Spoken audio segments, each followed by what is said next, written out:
ከባህልና ስነ ምግባር ያፈነገጠ አለባበስ የለበሱ ግለሰቦች ተያዙ።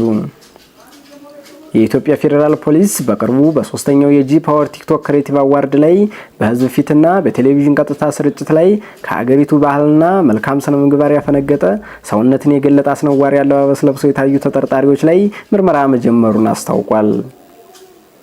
ፖሊስ ክስተቱ ከህዝብ ዘንድ ከፍተኛ ተቃውሞ ማስተናገዱን ተከትሎ ወዲያውኑ በክሱ የተጠረጠሩ ግለሰቦች ከዝግጅቱ አቀናባሪዎችና ስፖንሰሮች ጋር በቁጥጥር ስር አውሏል።